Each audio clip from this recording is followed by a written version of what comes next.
자, 우리 그럼 같이 하나님의 말씀 보도록 하겠습니다. 오늘 우리에게 주신 하나님의 말씀은 마태복음 11장 우리 1절에서 3절입니다. 마태복음 11장 우리 1절에서 3절입니다. 다 함께 하나님의 말씀 찾으셔서 오늘 우리 함께 한 목소리로 하나님의 말씀 봉독하도록 하시겠습니다. 우리 같이 하나님의 말씀 봉독하시겠습니다. 예수께서 12제자에게 명하기를 마치시고 이에 그들의 여러 동네에서 가르치시며 전도하시려고 거기를 떠나 가시니라. 요한이 옥에서 그리스도께서 하신 일을 듣고 제자들을 보내어 예수께 여짜오되 오실 그이가 당신이오니까 우리가 다른 일을 기다리오리까. 아멘. 저희가 이제 마태복음 10장까지 말씀을 살펴보았는데요. 여러분들이 기억하실 것이 무엇이냐면 마태복음 5장에서 이 10장에 이르기까지 한 가지의 주제를 꼽으라고 한다면 그 주제는 제자였습니다. 예수님이 하신 말씀, 예수님께서 하신 기적, 그 모든 것들은 어디로 연결이 되어지냐면 예수님을 따르는 사람들, 바로 이 제자와 연결되어져 있습니다. 그래서 오늘 말씀도 1절을 보시면 예수께서 12제자에게 명하기를 마치시고, 이 말씀 무엇이에요? 마태복음 10장에 제자들을 세우셨습니다. 그리고 제자들이 어떻게 전도해야 되는지, 그리고 그들에게 어떤 일들이 일어날 것인지를 쭉 말씀하시고 그 다음 이제 이 11장으로 연결이 되어지는 것이죠. 자, 그런데 2절과 3절을 보니 지금 이 세례 요한의 이야기가 등장을 합니다. 한번 볼까요? 2절에 뭐라고 기록되어져 있냐면 요한이 옥에서 그리스도께서 하신 일을 듣고 제자들을 보내어 예수께 여짜오되 오실 그이가 당신이오니까 우리가 다른 일을 기다리오리까. 지금 요한이 옥에 갇히게 되었습니다. 왜 옥에 갇히게 되었을까요? 여러분, 여기에서는 이 배경을 알아야 합니다. 배경을 알아야지만 또 오늘 말씀에 대한 이해가 생겨요. 이때 당시에 이곳을 다스리던 왕이 누구냐면 분봉왕 헤롯 안티파스였어요. 그런데 이 헤롯 안티파스가 그만 큰 스캔들을 일으키게 됩니다. 이 스캔들이 무엇이냐면 자기 동생의 아내를 빼앗아 자기 아내로 삼아버린 거예요. 그러니까 이 부도덕이, 이 희대의 사건이 일어나서 지금 이 이스라엘이 다 놀라게 된 것이죠. 그런데 어느 누구도 지금 이 헤롯 안티파스가 잘못되었다라고 얘기할 수가 없었습니다. 왜냐하면 워낙 성격이 개팍하기도 하고 강하기도 해서 누구도 당신이 잘못했습니다, 당신이 부도덕한 일을 하면 안 됩니다 말할 수가 없는 거예요. 자, 그때에 세례 요한이 헤롯 안티파스의 이 잘못, 이 부도덕을 이야기하게 됩니다. 그러니 그만 어떤 일이 일어났을까요? 옥에 갇히게 된 것입니다. 자, 이 옥에 갇히게 되었을 때에 아까 3절을 보니까 그가 제자들을 보내서 예수님께 이렇게 질문을 하는 거예요. 당신이 정말 메시아이십니까? 아니면 다른 메시아를 기다려야 합니까? 이런 질문을 합니다.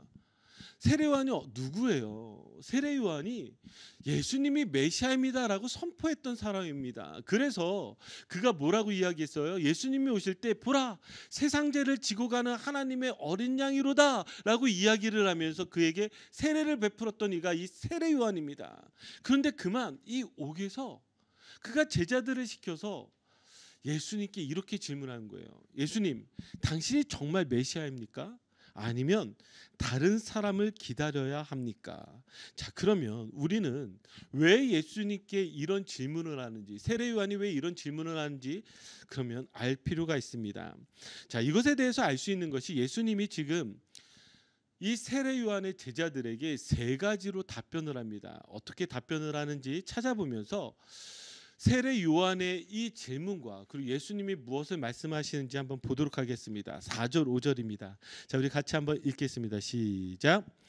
예수께서 대답하여 이르시되 너희가 가서 듣고 보는 것을 요한에게 알리되 맹인이 보며 못 걷는 사람이 걸으며 나병 환자가 깨끗함을 받으며 못 듣는 자가 들으며 죽은 자가 살아나며 가난한 자에게 복음이 전파된다 하라. 아멘. 자, 그러니 예수님이 이 요한의 제자들에게 이렇게 얘기합니다. 자, 봐라, 맹인이 보며 못 걷는 사람이 걸으며 나병 환자가 깨끗함을 받으며 못 듣는 자가 들으며 죽은 자가 살아나며 가난한 자에게 복음이 전파된다. 이것이 메시아가 아니더냐 이렇게 이야기를 하는 거예요. 예, 맞아요. 그런데 지금 이 세례 요한에게 문제가 있어요. 지금 그가 기다리던, 그리고 그가 기대하던 메시아와 지금 예수님이 말씀하시는 메시아가 차이가 있다라는 것입니다. 자, 한번 볼까요? 이사야서 35장 4절에서 6절인데요. 우리 같이 한 목소리를 읽겠습니다. 시작. 겁내는 자들에게 이르기를 굳세어라, 두려워하지 말라. 보라, 너희 하나님이 오사 보복하시며 갚아주실 것이라. 하나님이 오사 너희를 구하시리라 하라. 그때 맹인의 눈이 밝을 것이며 못 듣는 사람의 귀가 열릴 것이며 그때 저는 자는 사슴같이 뛸 것이며 말 못하는 자의 혀는 노래하리니 이는 광야에서 물이 솟겠고 사막에서 시내가 흐를 것임이라. 아멘. 지금 메시아가 어떤 분인지, 그리고 어떤 사역을 한지 이사야서 말씀에 나와 있는데 5절과 6절은 지금 예수님께서 하신 말씀과 같아요. 그런데 4절이 문제예요. 한번 4절 말씀 한번 비춰보세요. 4절에 지금 뭐라고 이야기하냐면, 보라, 너희 하나님이 오사 무엇 하신다고요? 보복하신대요. 갚아주실 것이래요. 너희를 구하실 것이래요. 지금 메시아의 사역 가운데 어떤 일이 있냐면 심판의 역사가 있을 것이라고 말씀하고 있어요. 그러면 지금 세례 요한이 기대하고 있는 그 메시아는 어떤 메시아냐면, 자, 지금 세례 요한이 옥에 왜 갇혔다고요? 정의를 위해서, 지금 정의를 위해서 그 부도덕함을 이야기했는데 옥에 갇혔단 말이죠. 그 안에서 언제 죽을지 몰라요. 그러면 그가 기대하고 그가 바라는 메시아는 어떤 메시아죠? 보복해 주시고 갚아 주시고 구하시는 그런 메시아여야 하잖아요. 그가 얼마나 그 안에서 그것을 기대하고 있을까요? 그래서 제자들을 통해서 예수님께 물었단 말이죠. 근데 예수님이 말씀하시는 메시아의 모습은 보복하고 갚아주시고 구하시는 그런 메시아의 모습이 없어요. 자, 또 볼까요? 이사야서 61장 1절입니다. 자, 우리 같이 한 목소리 읽겠습니다. 시작. 주 여호와의 영이 내게 내리셨으니 이는 여호와께서 내게 기름을 부으사 가난한 자에게 아름다운 소식을 전하게 하려 하심이라. 나를 보내사 마음이 상한 자를 고치며 포로된 자에게 자유를, 갇힌 자에게 노임을 선포하며. 아멘. 여기에 지금 뭐라고 이야기하죠? 후반부를 보니까 포로된 자에게 자유를, 갇힌 자에게 노임을 선포하며. 지금 그가 내심 다시 기대했던 것은 여기에 나와 있는 이 메시아와 같이, 주님, 내가 옥에 갇혀 있는데 이제 나에게도 노임을 주고 자유를 주고 그것을 선포해 줘야 되지 않겠습니까? 그런 기대가 있지 않았겠습니까? 지금 세례 요한의 안에서 지금 어떤 기대가 있다고요? 자신을 구원해 줄 그 메시아, 자기의 상황을 바꾸어 줄 메시아, 바로 그런 메시아를 기다리고 있다라는 사실이죠. 자, 사랑하는 성도 여러분, 지금 이 세례 요한의 모습을 보면서 여러분들은 어떤 마음이 드세요? 우리도 이 땅 가운데 살아가면서 이런 것들, 이런 마음들이 생길 때가 있지 않습니까? 하나님, 내가 하나님을 위하여 살아갔는데 왜 내게 이런 일이 일어나죠?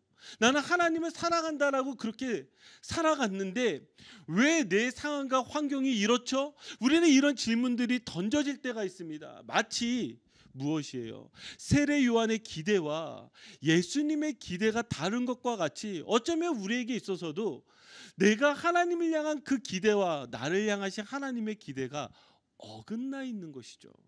여러분, 이때에 우리는 이 문제들을 어떻게 해결할 수 있을까요?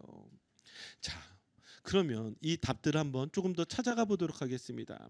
자, 그러면서 예수님께서 하신 말씀이 6절이에요. 자, 우리 같이 읽어볼까요? 시작. 누구든지 나로 말미암아 실족하지 아니하는 자는 복이 있도다 하시니라. 아멘.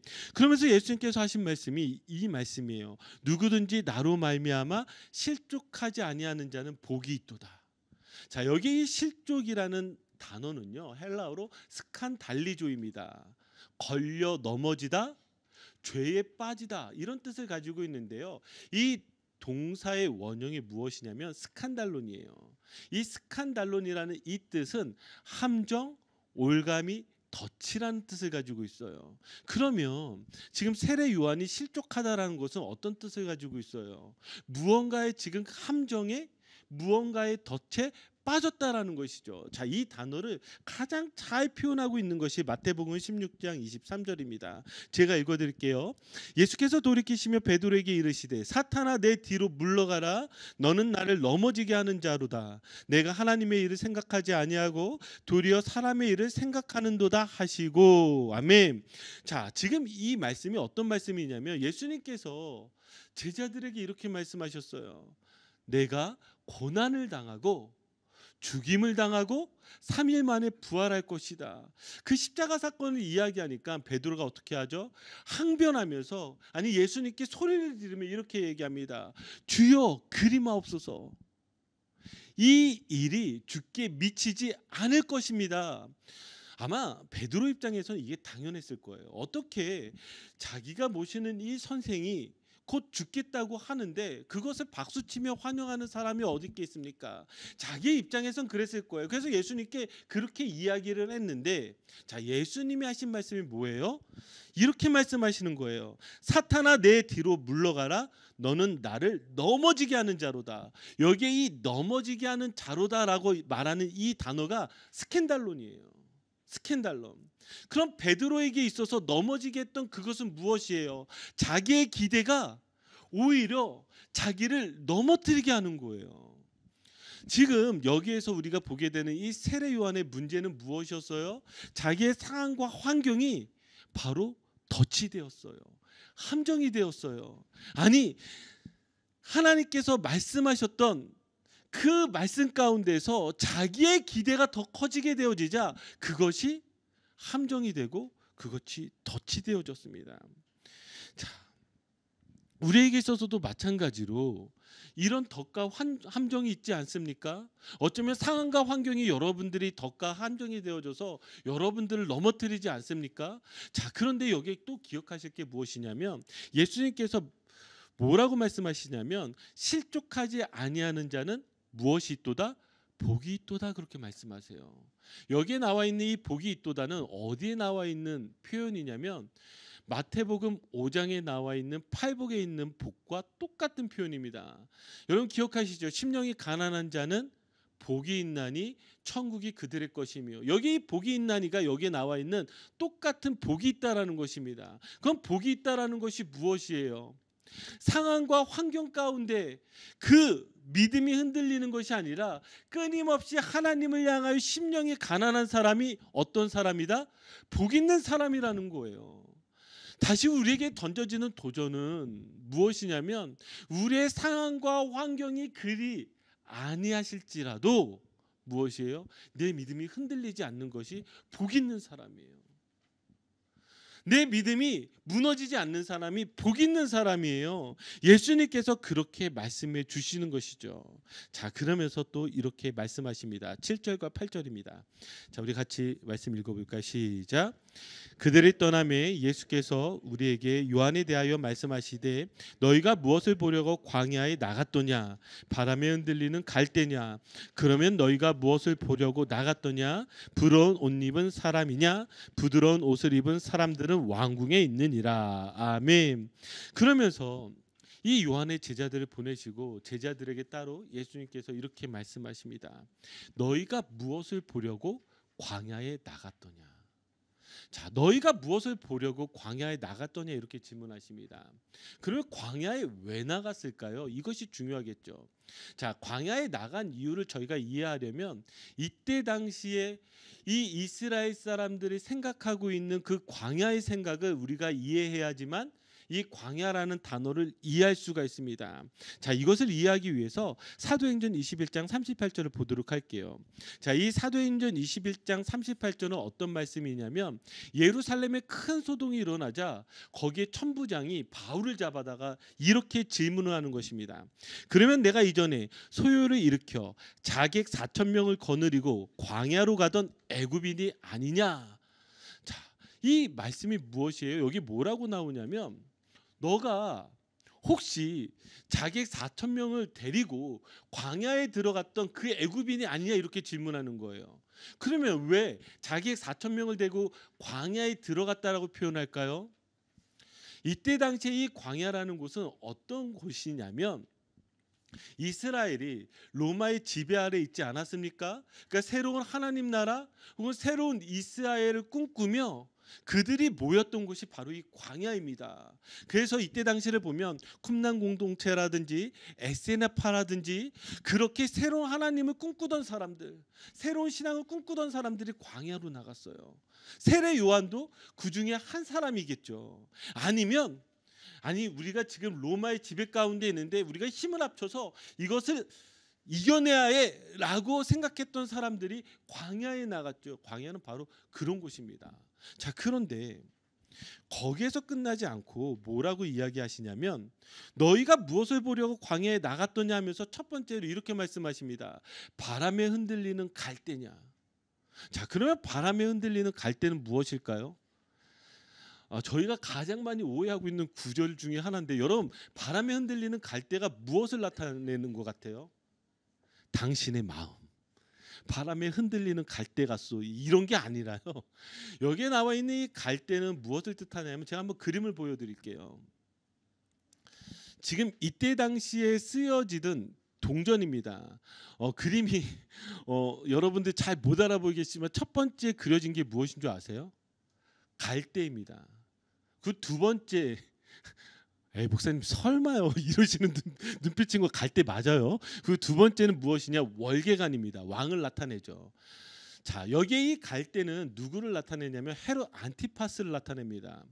무슨 이야기냐면 이때 당시에는 자신을 가리키는 어떤 물체들이 있었어요. 어떤 사람은 사자, 어떤 사람은 뭐 소나무, 어떤 사람은 갈대, 이렇게 자신을 나타내는 것이죠. 이때 당시에 돈으로 쓰이던 모든 것에는 무엇을 새겼냐면 이 갈대를 새겼습니다. 그러면 자, 다시 너희가 무엇을 보려고 광야에 나갔더냐라고 했을 때 바람에 흔들리는 갈대냐라고 이렇게 표현한 것은 운의적인 표현인 거예요. 무엇이에요?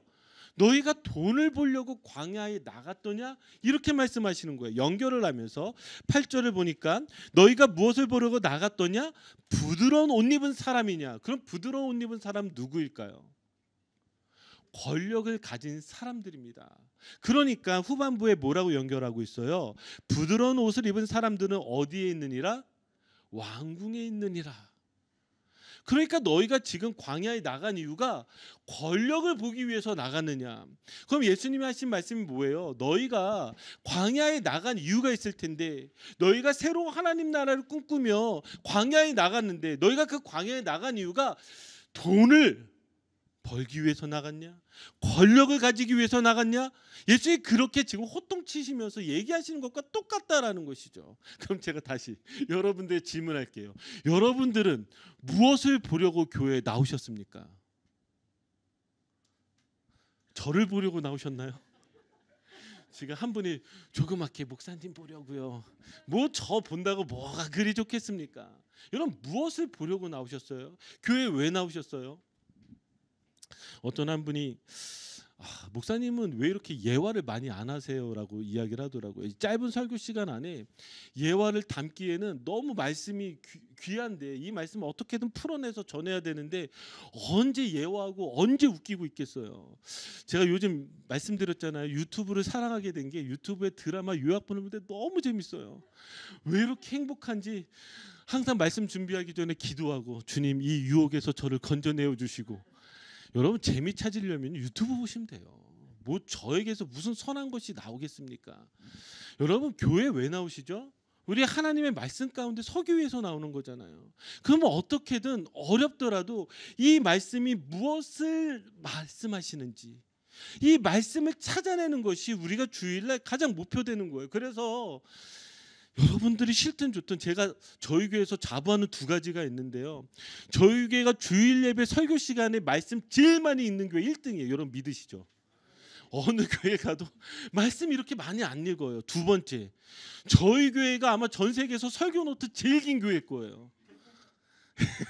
이게 좋다는 웃음이에요? 싫다는 웃음이에요? 여러분 싫든 좋든 저는 고집 필 거예요. 왜냐하면 여러분 교회 왜 나오시죠? 말씀 찾아야 돼요. 말씀 가운데에서 여러분 은혜를 누리셔야 돼요. 그것 때문에 우리가 이 일들을 해나가는 거 아니겠습니까? 지금 이 세례 요한이 놓친 것을 가지고 이야기를 하시면서 본질적인 얘기하는 거예요. 너 왜 광야에 나간 거야? 너 돈 벌려고 나간 거 아니잖아. 권력 얻으려고 나간 거 아니잖아. 그러면서 예수님께서 하신 말씀이 9절입니다. 자, 우리 같이 읽어볼까요? 시작. 그러면 너희가 어찌하여 나갔더냐? 선지자를 보기 위함이었더냐? 옳다. 내가 너희에게 이르노니 선지자보다 더 나은 자니라. 네, 맞아요. 세례 요한이 광야로 나간 이유는 선지자를 보기 위해서예요. 선지자는 무엇이에요? 여기에서 나오는 이 선지자는요, 하나님께서 약속하신 그 언약, 그 메시아, 그것을 선포하는 자가 선지자입니다. 새로운 하나님 나라가 이루어지려면 메시아가 오셔야 되거든요. 그리스도께서 오셔야 되거든요. 너희 그것 때문에 나간 거 아니더냐? 근데 어떻게 된 거예요? 무너져 버렸다라는 거예요. 자, 그러면서 이제 세례 요한에 대해서 예수님께서 말씀하십니다. 자, 10절 11절입니다. 지금 두 가지를 가지고 이야기를 하시는데 한번 여러분들이 무엇을 이야기하는지 보셨으면 좋겠습니다. 자, 읽겠습니다. 기록된 바 보라, 내가 내 사자를 내 앞에 보내노니 그가 내 길을 내 앞에 준비하리라 하신 것이 이 사람에 대한 말씀이니라. 내가 진실로 너에게 말하노니 여자가 낳은 자 중에 세례 요한보다 큰 이가 일어남이 없도다. 그러나 천국에선 극히 작은 자라도 그보다 크니라. 아멘. 자, 이 두 구절을 잘 해석해야 됩니다. 먼저 이 10절을 보시면 기록된 바라고 이렇게 말씀하고 있죠. 이 기록된 바는 어떤 말씀이냐면 말라기 말씀입니다. 한번 볼까요? 말라기 3장 1절입니다. 제가 읽어드릴게요. 만군의 여호와가 이르노라. 보라, 내가 내 사자를 보내리니 그가 내 앞에서 길을 준비할 것이요 또 너희가 구하는 바 주가 갑자기 그의 성전에 임하시리니 곧 너희가 사모하는 바 언약의 사자가 임하실 것이라. 아멘. 지금 말라기 3장 1절을 지금 줄여서 나온 것이 오늘 본문에 아까 여러분들이 읽었던 그 10절 말씀입니다. 그럼 그 내용이 무엇이에요? 이제 메시아가 오실 것인데 그 메시아가 오시기 전에 그의 길을 준비하고 예비하는 사자를 보내신다라는 것입니다. 자, 그럼 그 사자가 누구죠? 세례 요한이죠. 세례 요한이요. 그런데 여기에서 끝나지 않고 이 구절을 하나 더 여러분들이 보셔야 돼요. 세례 요한이 그러면 어떤 사자이고 어떤 선지자인지를 더 설명하고 있는데 말라기 4장 5절입니다. 자, 우리 같이 읽겠습니다. 시작. 보라, 여호와의 크고 두려운 날이 이르기 전에 내가 선지자를 엘리야를 너희에게 보내리니. 아멘. 여기 지금 말라기에서 뭐라고 이야기하냐면 그 마지막 날에 이르기 전에 선지자 엘리야를 보낸다고 합니다. 그런데 이 선지자 엘리야는 이미 말라기 시절에 존재하지 않던 선지자예요. 이미 하나님께서 데리고 올라간 선지자란 말이죠. 그런데 왜 말라기서에서 이 엘리야라고 표현하고 있을까요? 거기에 무언가를 상징하고 있는 것이죠. 자, 그러면 다시 마태복음 11장 우리 14절로 돌아오시면 예수님께서 이렇게 말씀하세요. 만일 너희가 즐겨받을진대 오리라 한 엘리야가 누구라고요? 곧 이 사람이라. 지금 엘리야가 누구라고 하는 거예요? 지금 세례 요한이라고 하는 거예요. 자, 그러면서 13절입니다. 자, 같이 읽겠습니다. 시작. 모든 선지자와 율법이 예언한 것은 누구까지니? 요한까지니. 그러니까 지금 예수님께서 뭐라고 말씀하시냐면, 자, 봐라, 말라기서에서 지금 이렇게 기록되어져 있는데 예수님께서 오시기 전에 그 길을 준비하고 예비하는 이가 세례 요한이고 그가 엘리야와 같다라고 이야기를 하세요. 그러면서 이 13절에 뭐라고 이야기하냐면 모든 선지자와 율법이 예언한 것이 누구까지니? 요한까지니. 그러니까 요한은요 구약의 마지막 선지자예요. 그리고 구약과 신약을 연결하는 선지자예요. 그의 사명은 무엇이에요? 이제 예수 그리스도가 오심으로 새로운 하나님 나라가 시작이 되어지는데 그것을 예비하고 준비하면서 무엇을 하는 사람이에요? 구약과 신약을 연결하는 마지막 선지자, 바로 그 사람이라고 예수님께서 말씀해 주시는 것이죠. 이것을 우리에게 한번 적용해 보자면 여러분들은 이 하나님 나라의 역사 가운데에 지금 어느 지점이라고 생각하세요? 저희는요 지금 이 세례 요한은 구약과 신약을 연결하는 선지자라면 저희는 다시 오실 예수 그리스도를 기다리며 신약과 다시 오실 예수 그리스도를 연결하는 그 지점 가운데 다시금 복음의 사명을 받은 바로 그런 그리스도인이라는 걸 여러분 기억하셨으면 좋겠어요. 자, 그런데 여기에서 끝나지 않고요. 예수님께서 한 번 더 이 세례 요한을 칭찬하셨죠. 뭐라고요? 여자가 낳은 자 중에 이보다 큰 사람이 없다라고 합니다. 여자가 낳은 자 중에란 건 뭐예요? 이 땅에 태어난 모든 사람들보다 세례 요한이 크다라고 하는 것이에요. 왜죠? 마지막 선지자였으니까. 하나님께서 이 땅 가운데 보냈던 마지막 선지자였으니까. 왜 가장 크죠? 예수 그리스도를 예비하고 준비했던 사람이니까. 그런데 그 다음이 참 표현이 독특합니다. 뭐라고 표현하냐면 이렇게 표현해요. 그러나 천국에서는 극히 작은 자라도 그보다 크니라. 아니, 천국에선 극히 작은 자라도 세례 요한보다 크다라고 말하고 있습니다. 그러면 이 작은 자가 도대체 무엇일까요? 자, 이걸 이해하기 위해서 마태복음 10장 40절에서 42절입니다. 지금 예수님께서 제자들을 파송하셨고 그러면서 하나님 나라의 복음을 전파하게 하셨는데 이때에 이렇게 예수님께서 말씀하신 거예요. 우리 같이 한 목소리 읽겠습니다. 시작. 너희를 영접하는 자는 나를 영접하는 것이요 나를 영접하는 자는 나를 보내신 이를 영접하는 것이니라. 선지자의 이름으로 선지자를 영접하는 자는 선지자의 상을 받을 것이요 의인의 이름으로 의인을 영접하는 자는 의인의 상을 받을 것이요 또 누구든지 제자의 이름으로 이 작은 자 중 하나에게 냉수 한 그릇이라도 주는 자는 내가 진실로 너희에게 이르노니 그 사람이 결단코 상을 잃지 아니하리라 하시니라. 아멘. 자, 지금 예수님의 제자들이 이제 복음을 전파하면서 예수님의 그 복음을 받아들이는 사람들에게 어떤 일들이 일어난지 쭉 이야기하고 있어요. 그런데 여기 작은 자가 등장합니다. 작은 자. 그럼 이 작은 자는 어떤 사람이에요? 복음을 듣게 된 사람. 예수 그리스도를 알게 된 사람을 이야기하고 있다라는 거예요. 그러면 지금 우리가 이 작은 자를 다르게 해석하면 안 되고 지금 예수님의 말씀 가운데서만 해석을 해야 되는데 다시 그러나 천국에서는 뭐예요? 작은 자가 세례 요한보다 크다라고 표현할 때 이 작은 자가 그럼 어떤 사람이 되겠어요?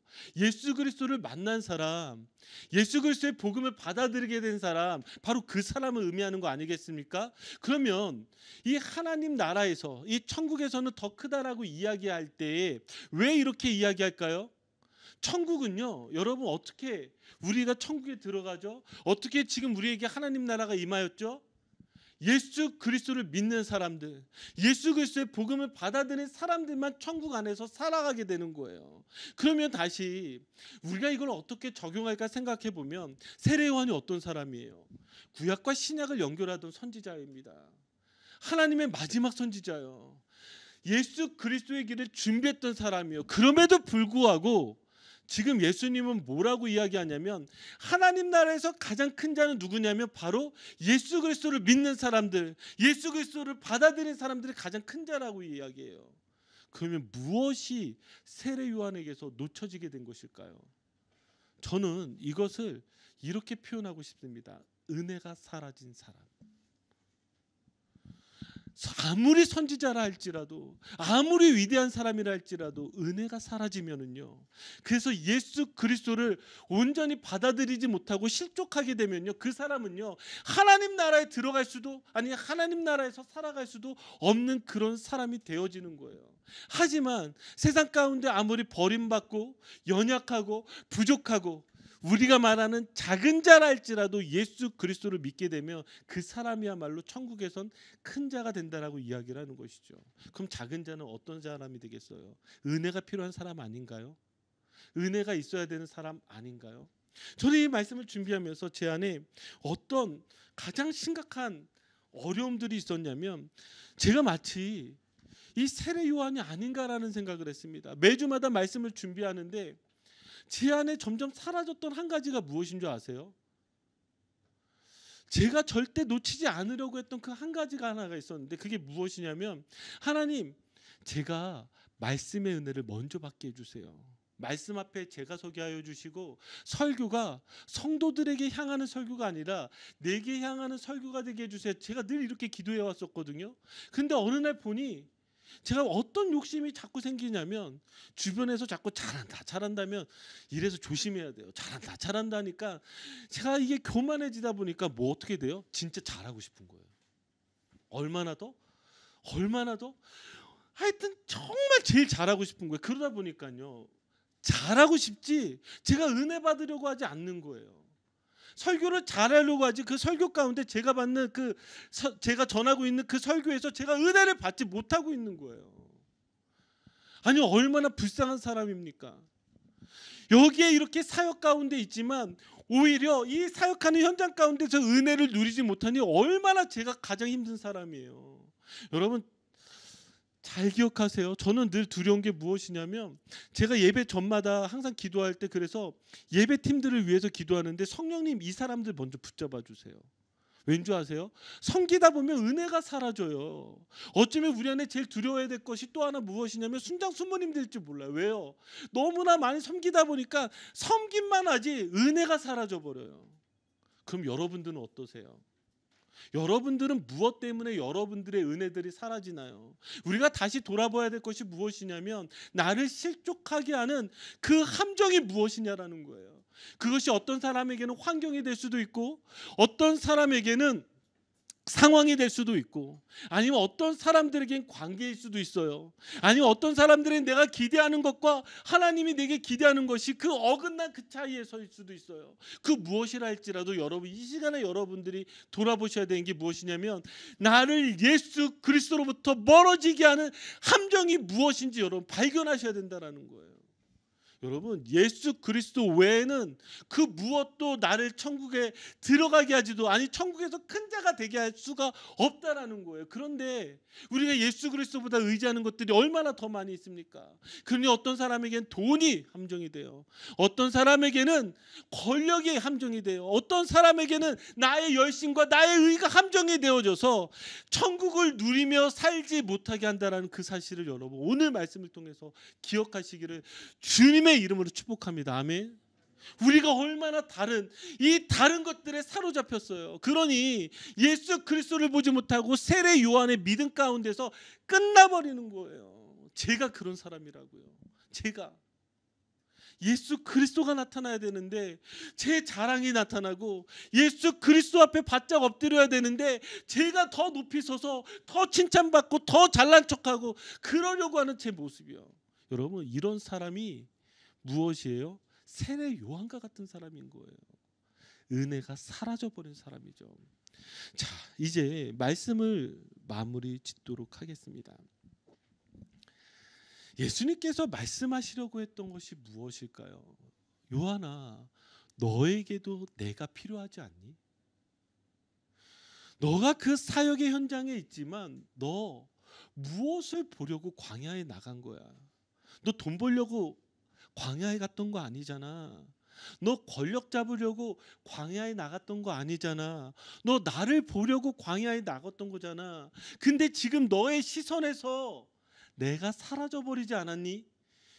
요한에게 예수님께서 이렇게 말씀하신 거예요. 그렇다고 한다면 우리에게 뭐라고 말씀하실까요? 너는 무엇을 보려고 이곳에 왔니? 너가 여기에서 원하는 것이 돈이었니? 권력이었니? 아니잖아. 너 예수 그리스도의 그 십자가로 인한 그 감격 때문에 여기까지 왔는데 너가 지금 바라보고 있는 것이 무엇이니? 이 음성 앞에 여러분 다시금 여러분들을 낮게 굴복하시고 다시금 네 맞습니다. 예수 그리스도를 보기 위해 이곳까지 왔습니다. 이렇게 고백할 수 있는 저와 여러분들이 되기를 주님의 이름으로 축복합니다.